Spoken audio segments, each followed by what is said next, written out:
Shalom semuanya, salam damai sejahtera untuk kita sekalian. Pada kesempatan ini saya akan berbagi sharing dari pembacaan firman Tuhan yang saya lakukan di kitab Korintus.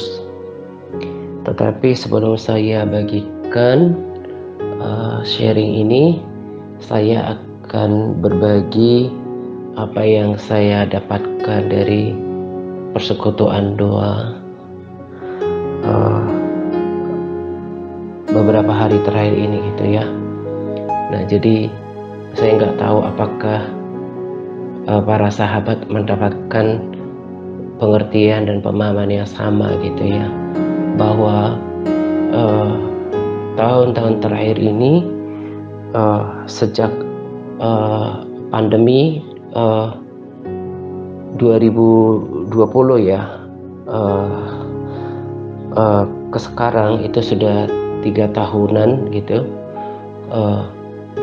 Apa yang kita alami, situasi yang terjadi sebetulnya tidak banyak berubah gitu ya, terutama yang saya bicara tentang atmosfer rohani gitu. Yang berubah mungkin sekarang tidak lagi ada lockdown, kemudian peraturan pemerintah seperti pembatasan, termasuk mungkin penggunaan masker gitu ya, atau tidak lagi, termasuk juga tidak lagi dibicarakan tentang vaksin atau korban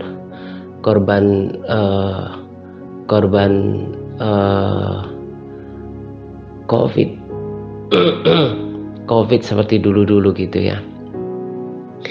Tetapi yang saya tetap rasakan sama dari tahun ke tahun adalah bahwa ini betul-betul masa sukar yang memang tidak kebetulan terjadi, dan tentunya Tuhan tidak lepas kendali gitu. Tuhan tahu semuanya, tetapi seakan dalam banyak hal seakan Tuhan tidak berbuat sesuatu. Misalnya tentang perekonomian ya, perekonomian mayoritas orang gitu ya kan, masih tetap dalam kesulitan ekonomi, keuangan, pekerjaan dan usaha kan, dan ini berpengaruh besar bagi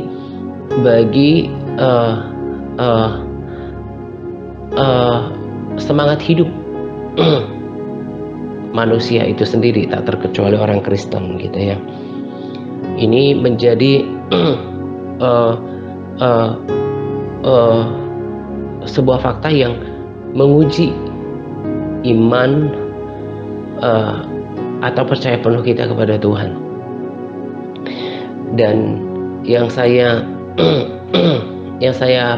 pahami bahwa bukan saja terhadap orang Kristen sendiri, bahkan mereka yang dulu pernah berapi-api kepada Tuhan, entah itu cuma aktivis atau pelayan biasa, termasuk hamba Tuhan, ini sedang diuji, dan banyak yang kemudian kehilangan semangat, kehilangan gairah, kehilangan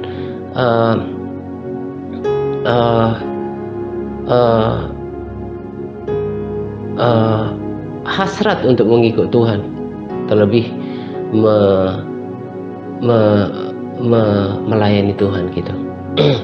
Saya sangat percaya banyak orang yang dulu bersemangat melayani Tuhan sekarang undur, bahkan tidak sedikit yang jatuh. Demikian juga dengan orang Kristen itu sendiri. Tekanannya itu di alam rohani yang membuat kita secara psikis itu tertekan, karena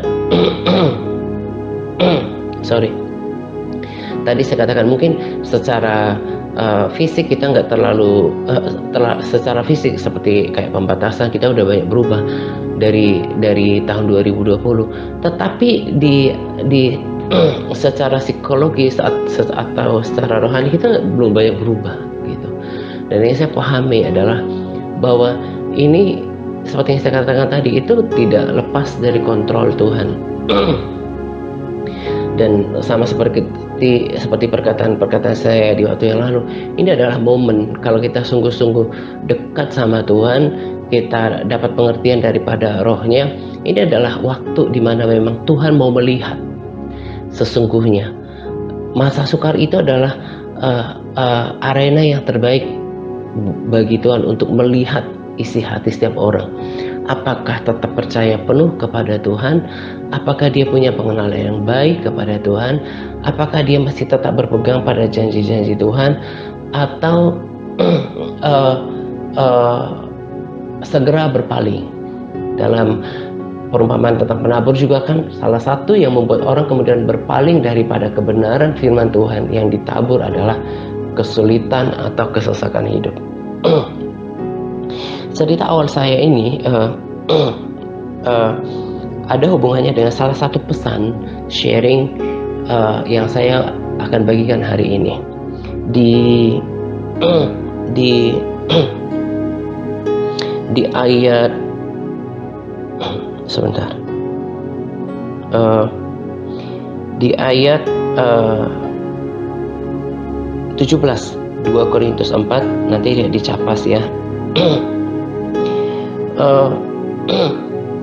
Paulus berkata bahwa saya ambil dari firman Allah yang hidup. Lagi pula kesulitan dan penderitaan kami tidaklah seberapa dan tidak akan berlangsung lama.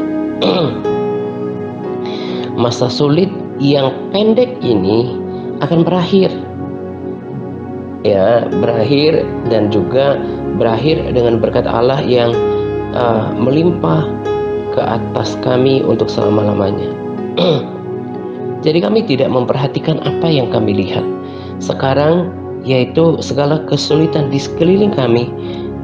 Ya, kami tidak memperhatikan apa yang kita lihat sekarang, segala kesulitan di sekeliling kami, tetapi kami mengharapkan kesukaan di surga yang belum kami lihat. Kesulitan-kesulitan akan segera berlalu, tetapi kesukaran yang akan datang kekal untuk selama-lamanya. Nah, jadi di awal tadi saya cerita apa yang saya dapatkan, pengertian yang saya dapatkan, itu ada hubungannya dengan apa yang saya sampaikan di salah satu sharing ini. Jadi Paulus yang mengenal siapa Tuhan, mengerti panggilannya, memahami apa yang terjadi di dalam spirit. Ya, dia tahu, dia mengerti, dia tahu tentang Tuhan, dia mengerti panggilannya, dia memahami maksud Tuhan, dia tentu tahu kitab suci apa yang terjadi sekarang, endingnya kemana gitu ya. Nah, itu membuat dia menjadi kuat dan menuliskan surat yang menguatkan kepada jemaat di Korintus sampai kepada kita saat ini. Yang saya mau katakan adalah seseorang hanya akan bisa bertahan, dan tetap menjadi kuat, tidak berubah, tidak terpengaruh dengan tadi saya katakan kesulitan, kesesakan dalam bidang pekerjaan, usaha, perekonomian yang kok kayaknya temboknya masih ada di depan mata gitu ya. Orang hanya tetap tidak berubah cara hidup, tidak berubah pandangan daripada Tuhan, tetap melakukan semuanya dengan setia, menjaga pertandingan imannya, peperangan rohaninya dengan baik dan bijaksana. Hanya kalau dia mengerti, seperti Paulus mengerti bahwa apa yang terjadi sekarang biarkan saja. God is in control. Tuhan pakai semuanya untuk mendatangkan kebaikan. Yang jelas pemeliharaan Tuhan itu tetap terjaga atas setiap orang yang hidup benar, hidup dalam ketaatan, hidup dalam jalan-jalan Tuhan gitu ya. Dan dia tidak akan menjadi lemah. Nah, tadi saya katakan banyak orang yang undur dari mengikut Tuhan, dari semangat mengikut Tuhan, apakah dia cuma jemaat yang dulu pernah berapi-api, yang pernah dalam cinta mula-mula, apakah dia aktivis, pelayan atau hamba Tuhan gitu ya, kemudian menjadi undur, tidak lagi seperti dulu, tidak lagi menjaga semangat, tidak lagi menjaga cinta mula-mulanya, karena seolah berdoa itu sia-sia. Tuhan juga tidak lakukan perkara yang terlalu besar dalam kehidupannya. Kemarin saya saksikan ketika berpuasa ada terbosan, ada loncatan rohani di dalam diri saya, ada juga pergumulan pribadi yang diberikan jalan keluar. Tetapi saya mau katakan bahwa jalan-jalan yang jalan keluar untuk berbagai pergumulan yang saya dapatkan itu bahkan tidak seberapa, hanya mungkin 10% sampai 20% dari pergumulan yang masih banyak. Tetapi saya tidak akan menjadi lemah, karena saya mengerti bahwa semuanya Tuhan yang kendalikan. Saya tidak pernah menganggap bahwa berpuasa saya bahkan terus akan berlanjut menjadi sesuatu yang sia-sia. Enggak, saya selalu berpegang pada firman Tuhan, ibadah itu berguna untuk segala hal gitu. Dan saya malah semakin terjaga bahwa ini kan momen di mana Tuhan mau melihat isi hati saya, bagaimana iman saya yang sesungguhnya gitu ya, apakah terpengaruh menjadi lemah dengan hal-hal jawaban doa yang belum terselesaikan seluruhnya gitu ya. Nah, akhirnya kalau seseorang memiliki pengertian seperti ini, dia akan tetap memiliki pandangan hidup yang baik, terutama terhadap Tuhan, selalu menjaga persekutuannya dengan Tuhan, tidak menganggap ibadahnya itu menjadi sesuatu yang sia-sia. Bahkan oleh hidupnya dia bisa memberikan dampak pengaruh kepada orang lain, bahwa menguatkan orang lain bahwa apa yang terjadi sekarang itu, kesulitan ini akan segera berlalu, dan nanti Tuhan akan gantikan dengan sukacita kekal. Nah, itu yang membuat Paulus sekalipun hidupnya tidak enak, tetapi dia tidak berubah sikap dalam ikut Tuhan. Tetap hatinya meluap-luap kepada Tuhan. Padahal sebetulnya kalau baca surah-surahnya dia juga menanggung penderitaan yang tidak biasa. Makanya Paulus katakan, pencobaan, kesulitan yang kamu alami itu pencobaan biasa, artinya pencobaan yang dialami juga oleh manusia biasa gitu loh. Makanya kalau dibandingkan dengan dirinya, apa yang kita alami juga sebetulnya nggak ada apa-apanya. Tapi dia kuat, karena apa? Dia ngerti, dia selain tadi Tuhan ambil kendali, dia ngerti apa yang terjadi itu, dia tahu petanya. Itu bukan membawa kepada malapetaka, tetapi itu semuanya untuk membentuk iman kita gitu ya, untuk menguji hati kita, dan dia tidak terpengaruh dengan itu semuanya. Nah, tadi saya katakan bahwa banyak orang yang kemudian sudah berubah haluan daripada sikap hidupnya yang dulu pernah mungkin dia berapi-api, dia jatuh mengalami kasih mula-mula, semangat melayani, berapi-api dengan Tuhan. Sekarang udah berubah. Kenapa? Karena dia tidak tanamkan ini di dalam dirinya. Dan ini yang saya mau bagikan kepada kita. Saya ikuti teladan Paulus gitu ya, untuk terutama yang firman Tuhan ya yang disampaikan, bahwa saya juga mau belajar untuk memandang semua yang terjadi ini cuma sementara kok, cuma sementara, dan tetap Tuhan tahu takarannya. God is in control. Dia tahu sampai batas mana kesulitan, kesesakan yang kita bisa tanggung. Dan lewat itu semua Tuhan mau melihat hati kita, dan Tuhan mau mengajar kita untuk sungguh-sungguh bergantung hanya kepada Tuhan, dan membentuk hati kita untuk bisa bersukacita, untuk mengucap syukur di segala keadaan. Dan semuanya itu kan menghasilkan nilai-nilai kekal yang nanti menjadi sumber puji-pujian, kehormatan dan kemuliaan di dalam kekekalan. Saya juga melihat gitu ya, kalau fenomena yang terjadi ya sekarang, tadi kan saya katakan mayoritas mereka yang pernah dulu di gereja karismatik dengan gerakan hamba Tuhan tertentu pada masanya gitu ya. Ada yang menonjol dalam hal tertentu, Tuhan pakai mereka gitu ya. Kalian bisa paham itu semuanya. Nah, tetapi sekarang saya lihat ada seperti fenomena atau kecenderungan orang kemudian, dan memang ini sesuatu yang menarik gitu ya, ketika ada oknum hamba Tuhan tertentu yang dulu misalnya memiliki karunia untuk kesembuhan gitu ya, memiliki karunia kesembuhan atau mungkin penglihatan atau nubuatan, dan itu semuanya membangun, itu semua dikerjakan oleh Roh Kudus. Tetapi saya akan terus katakan bahwa kita tidak lantas menjadi orang yang kuat, yang bisa memengerti dan memahami seperti Paulus ini, bahwa apa yang terjadi itu sementara, lalu kemudian tidak lantas menjadi kuat karena kemudian kita berada di dalam sebuah gereja besar gitu ya, hamba Tuhan yang memiliki berbagai karunia gitu ya. Kita tidak menjadi kuat dengan sebuah pilihan seperti itu.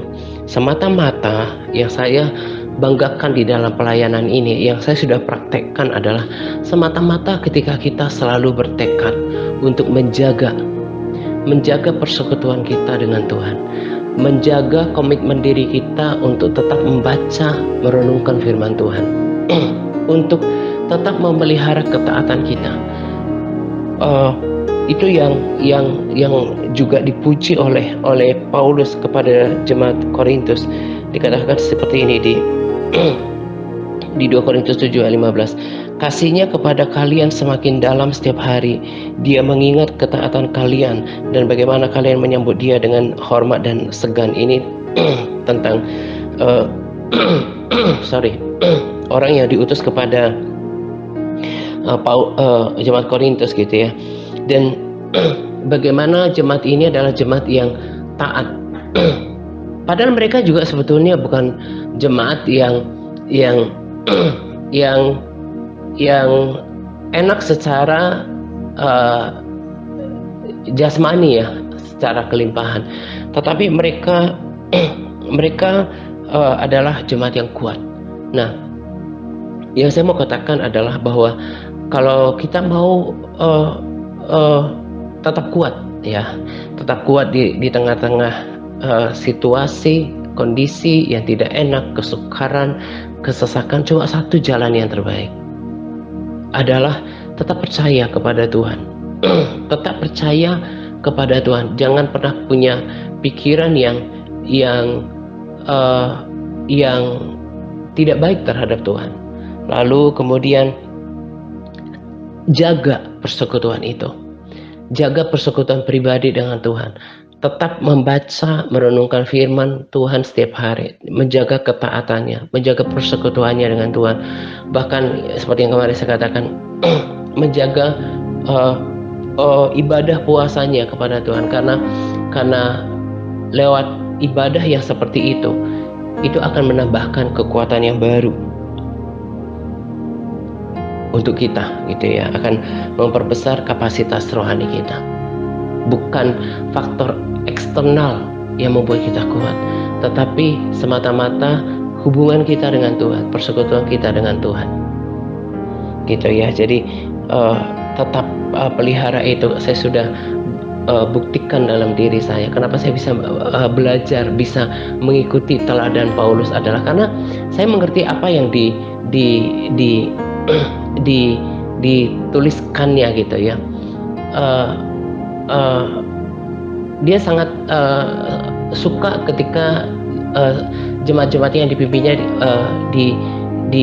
diingatkan tentang bagaimana kita mau hidup sesuai dengan kemauan Tuhan, hidup dalam kehendak Tuhan. Nah, ini menjadi pesan kedua untuk sharing kali ini gitu ya. Dia juga katakan selain yang pertama tadi ya, tentang pesan bahwa kesulitan, kesukaran itu semua sementara. Jangan pernah terpengaruh oleh itu semuanya. uh, uh, kesulitan itu akan segera berlalu dan kita akan menerima sukacita di dalam kekekalan. Nah, itu harus betul-betul disimpan di dalam hati. Lalu kemudian dia juga tadi saya katakan bahwa bagaimana dia bersuka ketika jemaat-jemaat yang dipimpinnya itu hidup melakukan kemauan Tuhan, ya. Itu bahasa dari terjemahan Alkitab lain di luar terjemahan baru, ya. Kalau terjemahan baru dikatakan kehendak Tuhan gitu. Nah, dia punya prinsip kayak gini di 2 Korintus 5 ayat 9. Karena itu jugalah kami selalu berusaha menyenangkan Allah, itulah tujuan hidup kami. Firman Allah yang hidup kurang lebih sama berkata, jadi kami selalu bertujuan menyenangkan Dia apapun yang kami lakukan. Di 2 Korintus 5 ayat 15 dikatakan, saya baca yang di bold saja ya, nanti baca pada Capas selengkapnya, tidak lagi hidup untuk diri sendiri dan mencari kesenangan sendiri, tetapi hidup untuk menyenangkan Kristus. Nah, pola pikir yang seperti ini juga akan membuat kita semakin merekat erat dengan Tuhan, selalu bisa mengikuti kehendak Tuhan, mengikuti apa yang Tuhan mau. Nah, kalau saya pribadi ketika membaca firman seperti ini gitu ya, saya ingat terus gitu. Saya ingat bagaimana saya harus punya prinsip yang sama dengan Paulus, yang tentu sama dengan firman Tuhan. Harus memandang apa yang terjadi nggak bakalan selamanya. Ini hanya sementara. Kesulitan, kesesakan ini tidak akan pernah mempengaruhi iman saya kepada Tuhan, tidak akan pernah mempengaruhi kasih saya kepada Tuhan, tidak akan pernah mempengaruhi pelayanan saya, terutama persekutuan saya dengan Tuhan. Saya tidak akan pernah mau dipengaruhi itu semua. Lalu saya juga tanamkan seperti Paulus berprinsip bahwa hidup itu tidak hanya hidup untuk diri sendiri.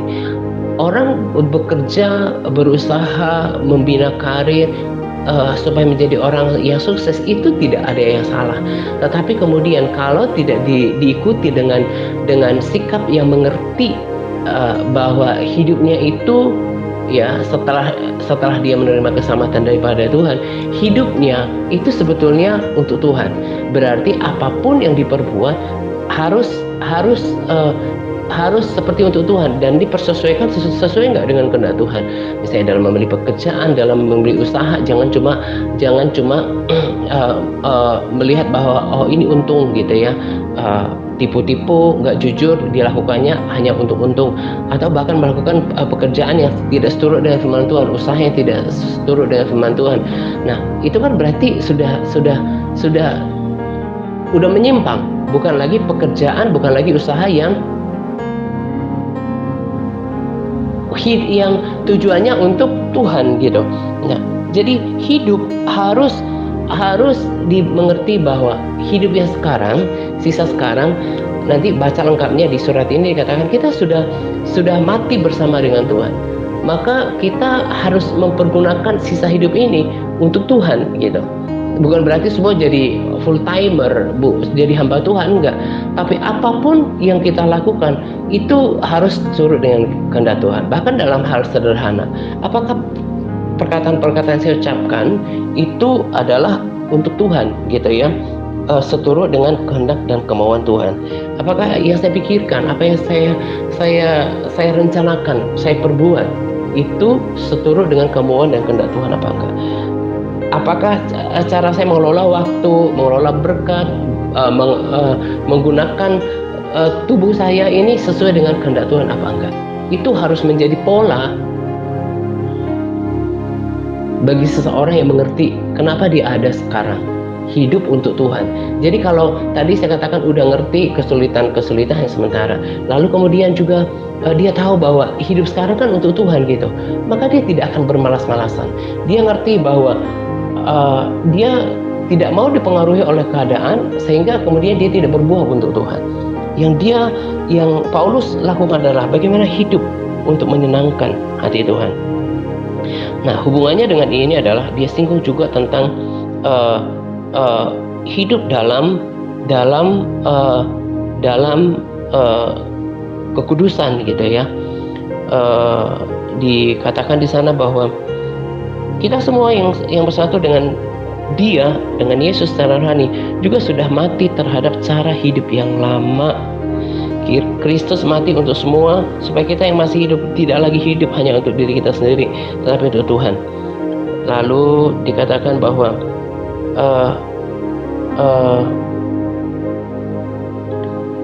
di 2 Korintus 5:15, supaya mereka yang hidup tidak lagi hidup untuk diri sendiri, tapi untuk Dia yang telah mati, yang dibangkitkan untuk mereka. Supaya aku hidup untuk Allah. Kemudian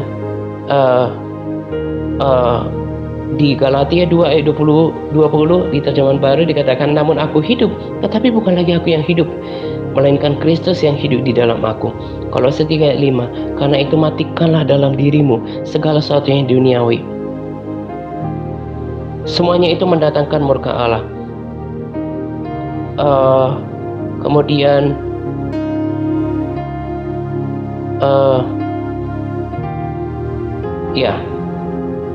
kenapa saya katakan tentang hidup kekudusan? Karena tidak menyenangkan hati Allah kalau kemudian mulut kita dipakai untuk perkataan yang sia-sia, bukan? Tentu tidak menyenangkan hati Tuhan kalau perkataan yang kita ucapkan adalah perkataan yang negatif, perkataan yang bersungguh-sungguh, yang menggerutu, gitu kan? Anggota tubuh kita harus dipakai untuk memuliakan Tuhan. Mulai dari ucapan perkataan kita yang membangkitkan semangat, yang positif, perkataan iman yang selalu bersyukur, memuji, menyembah Tuhan. Mata kita, telinga kita, anggota tubuh kita, waktu, tenaga kita pakai apa yang kita bisa buat, ya. Jadi harus tanamkan di dalam benak kita bahwa aku ini hidup untuk Tuhan, hidup untuk Tuhan. Apapun yang saya perbuat setiap hari, apakah dalam hubungannya dengan pelayanan atau apapun yang bisa saya katakan, yang pikirkan, perbuat, itu tujuannya untuk Tuhan. Nah, ini akan memberikan energi, kekuatan di dalam hidup kita untuk selalu tidak fokus pada masalah, pada kesesakan, tetapi pada kekekalan. Kita mengerti tujuan hidup kita sekarang adalah untuk menyenangkan hati Tuhan. Nah, kalau ini prinsipnya, maka orang akan tahu kalau saya malas-malasan, ikutin kelemahan, ikutin kedagingan, kan itu bukan hidup untuk Tuhan. Tapi bersemangat, bersukacita, memuji Tuhan, ibadah, mendoakan sesama orang percaya, mendoakan kota, seperti yang kita biasa lakukan di sini, adalah sesuatu yang memuliakan Tuhan. Maka dia akan berbeda. Tapi kalau orang tidak mengerti tentang kesulitan, kesesakan yang ada hanya sementara, dia nggak ngerti hidupnya sekarang ini miliknya Tuhan, maka dia akan dipengaruhi oleh perasaannya, kehendaknya sendiri, bukan kehendak Tuhan. Nah, kiranya menjadi cerminan bagi kita, koreksi juga buat kita, apakah kita terpengaruh dengan kesulitan, kesukaran yang ada. Apakah kita tahu bahwa sisa hidup ini adalah semuanya untuk kemauan Tuhan dan menyenangkan hati Tuhan. Dan tadi saya tidak lupa ingatkan lagi bahwa untuk bisa seperti itu, tidak datang dari faktor eksternal, karena misalnya hanya mengikuti ibadah yang walaupun oknum hamba Tuhannya adalah punya karunia untuk bernubuat, ya, mujizat gitu, itu tidak lantas mempengaruhi inner man kita. Kita yang harus membangunkannya sendiri lewat persekutuan. Makanya saya selalu tanamkan kepada kita untuk melakukan PPW lewat medsos gitu. Saya bukan berarti melarang, itu hanya sebagai ekstra. Yang benar adalah harus secara mandiri melakukannya, harus secara mandiri membangunnya dan mengundang hadirat Tuhan dalam kehidupannya. Bahkan saya renungkan, ya, ayat firman Tuhan yang berkata bahwa pada hari terakhir aku akan berterus terang kepada mereka yang melakukan mujizat, mujizat kesembuhan, bernubuat. Enyah daripadaku pembuat kejahatan. Ini kenapa harus ada tulis firman ini? Itu berarti bahwa akan ada dari kelompok orang orang yang punya karunia. Jadi jangan yang punya karunia yang memang nanti Tuhan akan tolak gitu. Karena apa? Sebab bukan sebetulnya karunia yang paling ditonjolkan. Paulus ketika berbicara tentang karunia memang dikatakan usahakan untuk mendapatkan karunia untuk bernubuat, untuk membangun jemaat. Tetapi yang dibanggakan oleh Paulus adalah ketaatan jemaatnya. Tuhan pun katakan hal yang sama, bahwa sebetulnya yang Tuhan mau adalah hidup dalam kehendak Tuhan, hidup melakukan kehendak Tuhan. Jadi jangan terlalu amazed dengan orang yang punya karunia apapun, sebab bukan itu yang paling Tuhan kehendaki. Yang Tuhan mau adalah bagaimana kita hidup dalam kebenaran, melakukan kehendak-Nya, taat, dan jangan lagi melakukan dosa. Itu yang paling utama, bukan karunia-karunia itu. Tadi saya katakan Paulus memang ketika berbicara tentang karunia dikatakan usahakan karunia untuk bernubuat gitu ya. Tapi bukan berarti itu yang paling penting. Kalau baca dari suratnya seperti tadi yang saya bacakan, Paulus memuji ketaatan jemaat yang dilayaninya. Demikian juga dengan Tuhan. Tuhan mau kita melakukan kehendak-Nya. Akhirnya kita bisa belajar dari sharing kali ini gitu ya. Ini kayaknya hujan nih. Ya, jadi saya akhiri sharing kali ini. Tetap bersemangat. Tuhan Yesus memberkati kita senantiasa. Amin.